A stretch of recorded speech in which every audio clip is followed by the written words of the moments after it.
Assalamualaikum warahmatullahi wabarakatuh. Episode ke-78 ini akan memperbincangkan langkah menuju paradigma studi Islam. Josh Riger menyatakan bahwa sebagai sebuah konsep, istilah paradigma pertama kali diperkenalkan oleh Thomas Kuhn dalam karyanya The Structure Scientific Revolution. Namun, menurut Riger, paradigma merupakan istilah kunci dalam model perkembangan ilmu pengetahuan yang diperkenalkan oleh Kuhn. Sayangnya, Kuhn tidak merumuskan maksud paradigma itu secara jelas. Bahkan istilah paradigma telah digunakan dalam 21 cara yang berlainan. Akhirnya para simpatisan atau para pengikut Thomas Kuhn itu kemudian memberikan pengertian terhadap paradigma itu secara cukup liar, karena memang oleh perintisnya tidak didefinisikan, tidak rumuskan secara jelas. Menurut Pak Kuntowijoyo, bahwa paradigma seperti difahami Kuhn, bahwa sesungguhnya realitas sosial itu dibangun oleh mode of thought atau mode of inquiry tertentu yang akan menghasilkan mode of knowing tertentu pula. Jadi ini menunjukkan bahwa paradigma itu merupakan satu bentuk bangunan dari model berpikir dan model penyelidikan atau penelitian tertentu. Dari kedua model itu akhirnya bisa menghasilkan model pengetahuan tertentu pula. Tapi ini lagi-lagi juga menurut spekulasi dari Pak Kuntowijoyo dalam menangkap pemikiran-pemikiran Thomas Kuhn dalam buku yang saya sebutkan di awal tadi. Pak Kuntowijoyo melanjutkan bahwa melalui pemahaman terhadap keberadaan struktur transendental Al-Quran, yakni gambaran kita tentang sebuah konstruksi ide yang sempurna tentang kehidupan, suatu ide murni yang bersifat metahistoris. Sebenarnya Al-Quran menyediakan kemungkinan yang sangat besar untuk dijadikan sebagai cara berpikir. Cara berpikir inilah yang kita sebut dengan istilah paradigma Al-Quran atau paradigma Islam. Dan saya yakin karena Al-Quran itu memiliki satu aturan tersendiri, satu kecenderungan tersendiri di dalam mengungkapkan pernyataan-pernyataan, mengungkapkan kasus-kasus bersejarah dan lain sebagainya, maka ini tidak mungkin tanpa satu model berpikir tertentu, tanpa satu model berpikir yang dapat dicermati kalau kita melakukan penelitian secara serius untuk bisa mewujudkan, mengkonkretkan terhadap model berpikir tersebut. Kemudian Wauk menyatakan bahwa titik berangkat yang jujur adalah mengakui bahwa Muhammad tidak dapat ditempatkan pada suatu kelompok apapun, apakah sosial, politik, psikologi maupun agama. Dalam istilah sejarah agama-agama, Muhammad adalah figur paradigmatik. Sebagai figur paradigmatik, Nabi Muhammad merupakan ekspresi teologis. Secara eksplisit, beliau diakui sebagai gemblengan dan rangsangan keagamaan yang kuat dalam komunitas Muslim. Tentu saja bahwa dalam pandangan orang Islam, meskipun Nabi Muhammad sering difahami tidak pandai baca tulis, tapi itu justru hikmahnya besar. Meskipun tidak pandai baca dan tulis, tetapi Nabi Muhammad diyakini sebagai manusia al-insan al-kamil. Kalau para nabi dan para wali itu masih ditempatkan sebagai insan kamil, manusia paripurna, maka di atas mereka semua ada yang lebih istimewa, lebih spesifik, yaitu Nabi Muhammad sebagai disebut al-insan al-kamil. Jadi manusia yang paling sempurna.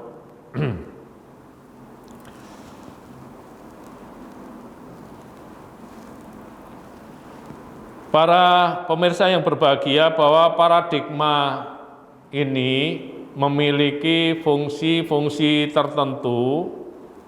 Kalau saya identifikasi dari para ahli, misalnya Kuhn mengatakan bahwa kaidah diturunkan dari paradigma, tetapi paradigma dapat menjadi pedoman bagi riset, kendati pun tanpa menggunakan kaidah. Jadi berarti di sini paradigma berfungsi sebagai pedoman dalam melakukan penelitian-penelitian. Kemudian Pak Kuntowijoyo mengatakan di samping memberikan gambaran aksiologis, paradigma juga dapat berfungsi dalam memberikan wawasan epistemologis.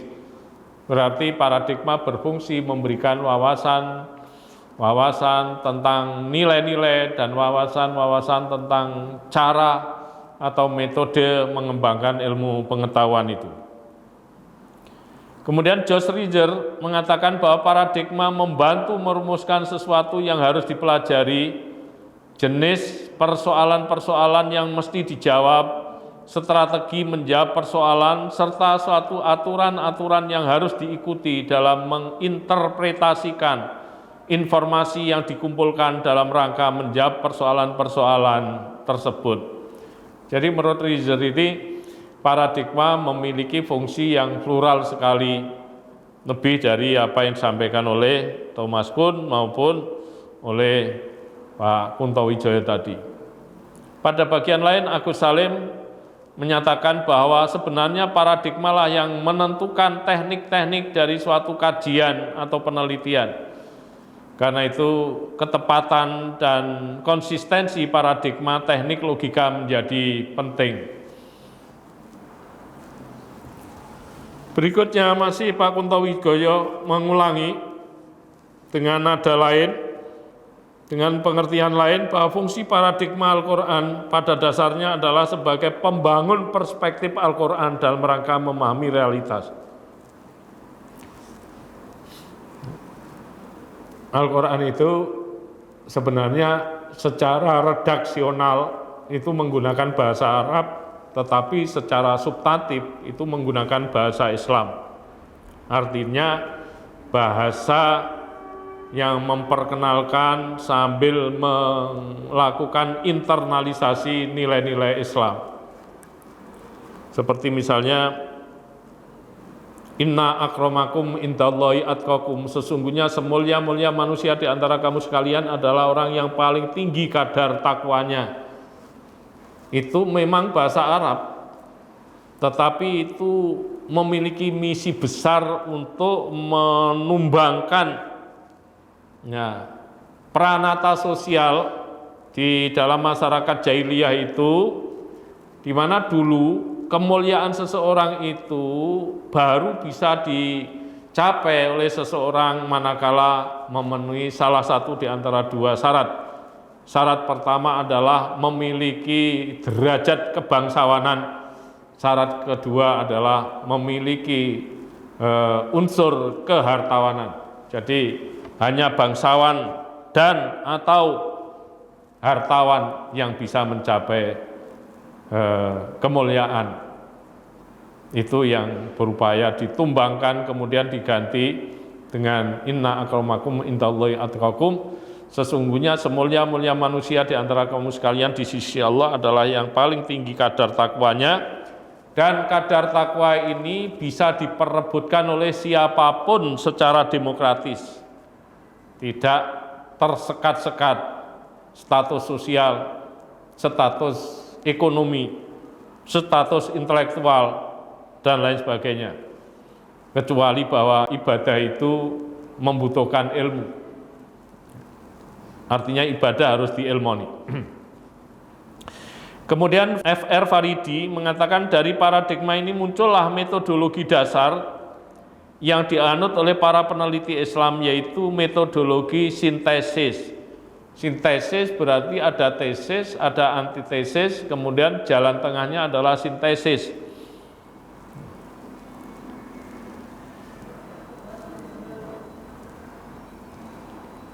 Bahwa metodologi dasar yang dianut oleh peneliti Islam dalam konteks sintesis bisa memadukan antara khazanah Islam dengan khazanah Barat modern sekarang ini, yang kemudian ditengahi dengan sintesis itu. Selanjutnya Ziauddin Sarzar mengatakan bahwa kita membutuhkan dua tipe paradigma, yaitu paradigma ilmu pengetahuan dan paradigma tingkah laku. Paradigma ilmu pengetahuan menekankan prinsip-prinsip, konsep-konsep, dan nilai-nilai Islam yang penting dan berhubungan dengan bidang pengkajian khusus. Sedangkan paradigma tingkah laku menentukan batas-batas etis di mana para sarjana dan ilmuwan mampu bekerja secara bebas. Kedua paradigma ini saya kira bisa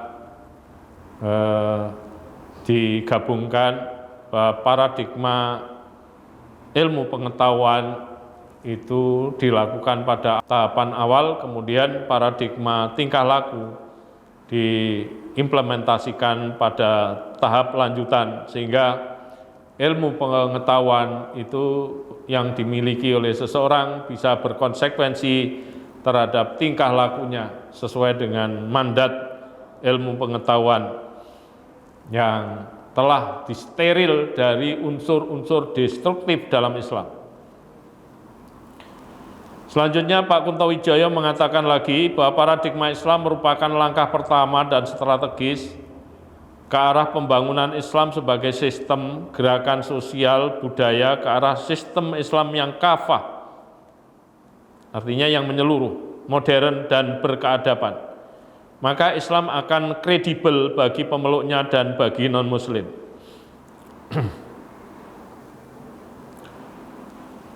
Jadi ini merupakan harapan yang pasti bisa diwujudkan manakala para ilmuwan muslim berupaya keras, sungguh-sungguh, konsisten, berupaya secara konsisten, konsekuen, dan kontinuitas untuk membangun paradigma Islam ini, sekaligus mengaplikasikan paradigma Islam dalam kehidupan ilmiahnya sehari-hari. Kemudian M. Riyaz Kirmani mengatakan bahwa Al-Quran yang memberi kita paradigma pandangan dunia dan alam semesta telah diciptakan dan dijaga dalam keadaan seimbang. Sebuah studi mendalam terhadap Al-Quran mengungkapkan bahwa Al-Quran ingin mendidik untuk menjaga keseimbangan dalam setiap bidang aktivitas manusia. Ya, keseimbangan misalnya hubungan antara hablum minallah, hubungan antara manusia dengan Allah, dan hablum minannas, hubungan manusia dengan sesama manusia. Bahkan bisa ditambahkan juga keseimbangan antara hubungan manusia dengan alam, hablum minal alam. Kemudian keseimbangan pemenuhan kebutuhan jasmani dan pemenuhan kebutuhan rohani, keseimbangan pengejaran hal-hal yang menyokong terbangunnya kehidupan di akhirat dan kehidupan di dunia, dan keseimbangan-keseimbangan lainnya. Kalau di dalam Islam kita teliti, kita selidiki, banyak sekali varian keseimbangan itu, termasuk orang berpuasa dalam setahun sekali, 1 bulan penuh puasa Ramadan, itu juga keseimbangan terhadap kehidupan di luar bulan Ramadan yang tidak puasa. Dan dalam kadar tertentu, binatang ketika mengeram, ngangkremi telurnya itu sesungguhnya berpuasa. tumbuh-tumbuhan jenis klorofil yang daunnya berguguran, itu pada hakikatnya juga berpuasa, karena daun itu pengatur makanan. Pada akhirnya Kuntawijaya menyatakan lagi bahwa paradigma Al-Quran berarti suatu konstruksi pengetahuan yang memungkinkan kita memahami realitas sebagaimana Al-Quran memahaminya, jadi mengikuti cara atau model Al-Quran dalam memahami suatu realitas. Itulah paradigma Al-Quran. Tetapi untuk mengkonkretkan memang dibutuhkan satu penyelidikan khusus, karena ayat-ayat Al-Quran yang begitu banyak membutuhkan satu pencermatan, telaah secara serius. Dan selanjutnya menurut beliau bahwa paradigma Al-Quran untuk perumusan teori merupakan undangan untuk menjadikan postulat normatif agama, yakni Quran dan Sunnah, menjadi teori ilmu. Suatu ilmu itu didapatkan melalui konstruksi pengalaman sehari-hari secara terorganisir dan sistematis. Maka norma agama sebagai pengalaman manusia juga bisa dikonstruksikan menjadi ilmu. Jadi misalnya kisah-kisah umat nabi-nabi terdahulu, kisah-kisah para nabi, kisah-kisah tokoh-tokoh tertentu dan lain sebagainya, itu merupakan sebuah pengalaman. Dan pengalaman ini kemudian bisa diracik, digunakan untuk membangun sebuah atau beberapa buah ilmu pengetahuan yang baru sama sekali. Dan model-model konstruksi keilmuan yang terjadi di barat pun seperti itu. Karena itu ini sebagai bahan baku yang sangat berharga dalam membangun sebuah atau beberapa buah ilmu pengetahuan dari pengalaman-pengalaman yang dijabarkan, pengalaman-pengalaman yang dijelaskan di dalam Al-Quran. Sesungguhnya banyak sekali. Demikian yang bisa saya sampaikan. Saya akhiri. Wallahul muwaffiq ila aqwamit thoriq. Assalamualaikum warahmatullahi wabarakatuh.